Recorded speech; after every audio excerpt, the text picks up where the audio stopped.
السلام علیکم ورحمۃ اللہ وبرکاتہ۔ ڈیلی 1 پیج کے شعبے سے آج کے پیج کا نمبر ہے 505۔ سورۃ الاحقاف، آیات ہیں 21 سے لے کر 28 تک۔ آج کے اس صفحے میں خطاب ہے کفار مکہ سے، اور درس عبرت کے لیے ذکر کیا جا رہا ہے قوم عاد کا۔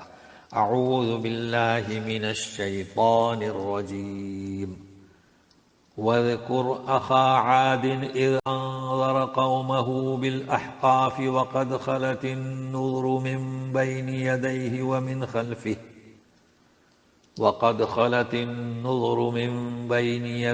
وَمِنْ خَلْفِهِ أَلَّا تَعْبُدُوا إِلَّا اللَّهَ إِنِّي أَخَافُ عَلَيْكُمْ عَذَابَ يَوْمٍ عَظِيمٍ۔ یاد کرو قوم عاد کے بھائی کا، یعنی ہود علیہ السلام کا، جبکہ ڈرایا انہوں نے اپنی قوم کو احقاف نامی بستیوں میں۔ لغت کے اندر اس کے معنی ہوتے ہیں ریت کے بلند ٹیلے۔ تو جس سرزمین پر یہ ٹیلے بنتے تھے اس سرزمین کا نام ہی احقاف جمع ہے۔ پھر وہاں لوگ رہنے لگے تو بستیاں ہو گئی، یہ مراد ہے۔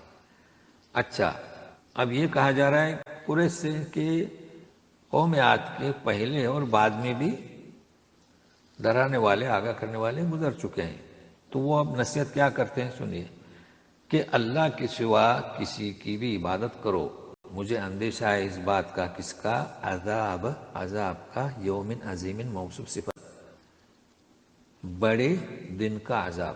بڑا عذاب نہ کہیں بڑا عذاب، پھر عذاب کی صفت جب آتی ہے تو اس کے ساتھ متصل آتی ہے، تو بڑے دن کا عذاب۔ اچھا، اس قسم کا قصہ پہلے بھی گزر چکا ہے، آتا رہے گا، اس لیے اس میں ہم اختصار کریں گے۔ تو جب ہود علیہ السلام نے نصیحت کی اپنی قوم کو کہ اللہ کے سوا کسی کو معبود مت بناؤ، وہ باطل ہیں، تو سنیے کیا جواب دیتے ہیں۔ قالوا اجئتنا لتأفکنا عن آلہتنا فأتنا بما تعدنا ان کنت من الصادقین۔ قوم گویا ہوئی کہ تم آئے ہمارے پاس تاکہ تم ہمیں باز رکھو ہمارے معبودوں سے۔ یہ ترجمہ احسن البیان، تفسیر سعدی، کہ تم آئے ہو ہمیں تاکہ ہمارے معبودوں سے پھیر دو۔ تو یہ ہم نے شروع میں ہی منہج اپنا بتایا ہے کہ اردو ترجمہ جو اختیار کرتے ہیں مذکورہ 2 تفسیروں کا، اس میں بڑا فائدہ ہے، بات کھل کر سامنے آ جاتی ہے۔ اب یہاں فاتنا بما تعدنا، جس کی چیز کا تم ہم سے وعدہ کر رہے ہو، ہمیں وعید سنا رہے ہو، تو وہ کیا ہے؟ عذاب یوم عظیم۔ اگر تم سچے ہو تو لے آؤ بڑا عذاب۔ اب ظاہر ہے کہ عذاب کا لانا، یہ تو انسان کیا، نبی کیا، وہ تو بے بس ہے، تو نبی گویا ہوتے ہیں۔ سنیے، قال انما العلم عند اللہ وابلغکم ما ارسلت به ولکنی اراکم قوما تجہلون۔ بولے کہ تو علم محض اللہ کے پاس ہے، تو جب اللہ کے پاس ہے تو وہی لائے گا، میں بے بس ہوں۔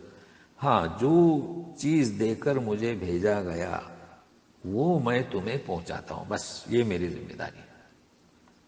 لیکن میں تمہیں دیکھ رہا ہوں کہ تم تو ناداں قوم ہو۔ اب وہ جو عذاب ہے وہ جب آیا تو اس کی تصویر کشی کی جا رہی ہے۔ فَلَمَّا رَأَوْهُ عَارِضًا مُسْتَقْبِلَ أَوْدِيَتِهِمْ قَالُوا هَذَا عَارِضٌ مُمْطِرُنَا بل هو ما استعجلتم به ريح فيها عذاب أليم۔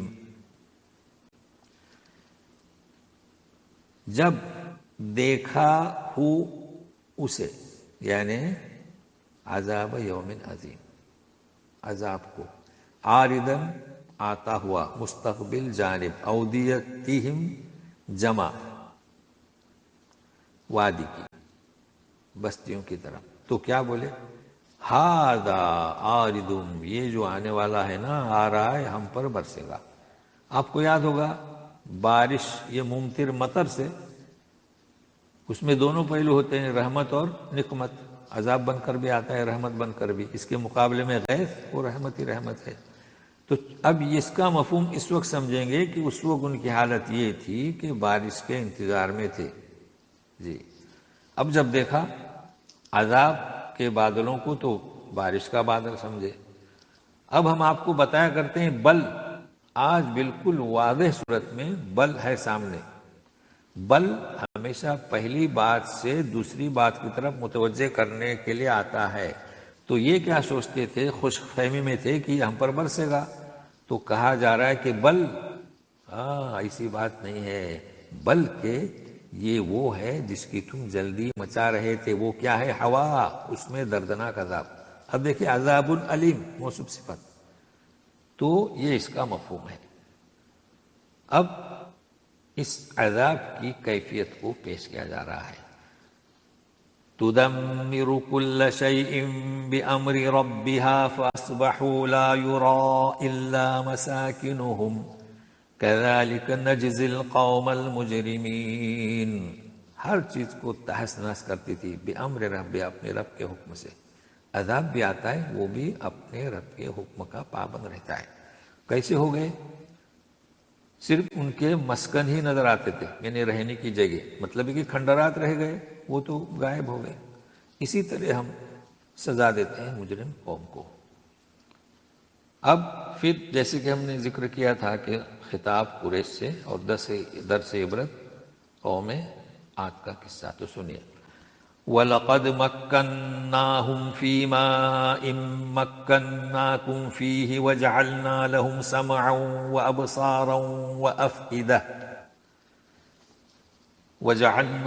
سَمْعًا وَأَبْصَارًا وَأَفْئِدَةً فَمَا أَغْنَى عَنْهُمْ سَمْعُهُمْ وَلَا أَبْصَارُهُمْ وَلَا أَفْئِدَتُهُمْ مِنْ شَيْءٍ إِذْ كَانُوا يَجْحَدُونَ بِآيَاتِ اللَّهِ وَحَاقَ بِهِمْ مَا كَانُوا بِهِ يَسْتَهْزِئُونَ۔ ہم نے انہیں مغفرت دی تھی، یعنی قریش سے کہا جا رہا ہے کہ انہیں، قوم عاد کو، اس میں جس میں تمہیں ہم نے اتنی مقدرت یعنی قدرت نہیں دی ہے، اس لیے کہ وہ قریش سے زیادہ زوراور تھے، عاد بھی ثمود بھی، یعنی قوم عاد و ثمود۔ ہم نے انہیں دیا تھا قوت سماعت، بینائی اور دل، تو اس کے باوجود بھی قوت سماعت، قوت بینائی، دل کچھ بھی کام نہیں آئے، من شیء، کسی چیز کے بارے میں، اس لیے کہ وہ اللہ کی آیتوں کا انکار کرتے تھے اور گھیر لیا انہیں اس چیز نے جس کا وہ مذاق اڑاتے تھے۔ دیکھیے یہ قوت سماعت اور بینائی اور دل اس کے پہلے بھی گزر چکا ہے، پھر بھی مطلب ہے کہ ہم نے تو دے رکھے تھے، لیکن اس کے باوجود بھی انہوں نے سنا نہیں جیسے سننا چاہے، دیکھا نہیں، درس دیکھ کر عبرت نہیں حاصل کی، دل سے سمجھنے کی کوشش نہیں کی، تو پھر وہ کہاں سے فائدہ دیں گے؟ اس لیے کہ یہ دل اور بینائی اور سماعت بڑی نعمت ہے، یہی تو ہدایت حاصل کرنے کا ذریعہ ہے نا بھائی، آیت ہے، نشانی ہے، مناظر ہے، تو اس لیے کہ وہ اللہ کی آیتوں کا انکار کرتے تھے تو گھیر لیا، جس کا مذاق اڑاتے تھے۔ اب یہ کہ پھر وہی خطاب جیسے کہ ہم نے ذکر کیا تھا، خطاب ہے قریش سے، تو سنیے۔ وَلَقَدْ أَهْلَكْنَا مَا حَوْلَكُمْ مِنَ الْقُرَى وَصَرَّفْنَا الْآيَاتِ لَعَلَّهُمْ يَرْجِعُونَ۔ اور ہم نے ہلاک کیا تو تمہارے ارد گرد بستیاں ہیں، مراد قوم عاد، قوم ثمود، قوم لوط، اور ہم نے طرح طرح سے آیتوں کو ہم نے سمجھایا ہے۔ مقصد کیا؟ تاکہ وہ رجوع کرے۔ اس لیے یہی رحمت کا تقاضا ہے، صفت رحمت رحمانیت کا، کہ فوراً گرفت نہیں ہوئی، انبیاء بھیجے گئے، طرح طرح سے سمجھایا گیا، جب حجت پوری ہو گئی تو عذاب۔ اب مزید سنیے۔ فَلَوْلَا نَصَرَهُمُ الَّذِينَ اتَّخَذُوا مِن دُونِ اللَّهِ قُرْبَانًا آلِهَةً بل ضلوا عنہم، دیکھیے پھر بل آ رہا ہے، بہت ہی کھل کر سمجھ میں آئے گا، سنیے دوبارہ. فلولا نصرهم الذين اتخذوا من دون الله قربانا آلهة بل ضلوا عنهم وذلك إفكهم وما كانوا يفترون. کیوں نہیں مدد کی ان کی جنہیں انہوں نے اللہ کے سوا قرباناً آلہہ، جیسے کہ ان لوگوں کا دعویٰ تھا نا کہ ہم تو قربت اللہ کے قریب کر دیں، تو اللہ کے قریب کرنے کے لیے جو معبود بنا رکھے تھے انہوں نے ان کی کیوں مدد نہیں کی. اب بل آ رہے ہیں، بل تو بل پہلی بات سے دوسری بات کی طرف متوجہ کرنے کے لیے. مدد کون سی؟ وہ مدد کیا کریں گے، بلکہ وہ تو ان سے غائب ہی ہو گئے ہیں. وہاں کیا وہ معبود وہاں پہنچیں گے، آئیں گے، یا کہ عذاب جب ان پر آیا تو وہ معبود آئے؟ غائب تھے وہ. یعنی دنیا میں بھی عذاب آیا تو باطل معبود غائب، قیامت کے دن بھی باطل معبود غائب. یہ وَذَلِكَ إِفْكُهُمْ، یہ ان کا جھوٹ تھا. اور وما کانو، جو کچھ یہ بہتان باندھتے تھے. تو ہم نے آج اس صفحے میں آپ کو گرامر بتائے بل کا، اور ایک سنیے بہت آسان ہے. دیکھیے وما کانو یفترون، فتر یفترو بہتان، مگر کلام پاک میں یفترون بھی ہے تاکہ پیش کے ساتھ. تو سنیے انبیاء آیت نمبر 20، یسبحون اللیل والنہار لا یفترون. تو آج ہم پڑھ رہے ہیں یفترون، اور انبیاء میں یفترون. یہ اور بات ہے کہ وہاں لا ہے، لا یفترون. تو کیا معنی ہوں گے؟ رات و دن، یعنی فرشتوں کا ذکر چل رہا ہے وہاں پر، آپ دیکھیں گے اوپر 20 نمبر آیت کے مقرب، رات و دن تسبیح بیان کرتے ہیں، تھکتے نہیں. تو کتنا فرق ہے، فتر یفترو بہتان لگانا، اور فتر یفترو سستی، تھکنا. تو آج اتنا ہی. تو انشاءاللہ دعا میں یاد رکھے گا، ہم کوشش کریں گے. تو آج اگر بل آپ اچھی طرح سمجھنا چاہتے ہیں تو اس صفحے پر سمجھ لیں. اور فتر یفترو یعنی یفترون اور یفترون، کلام پاک میں متعدد بار یہ الفاظ آئے ہیں. تو آج اتنا ہی. السلام علیکم ورحمۃ اللہ وبرکاتہ.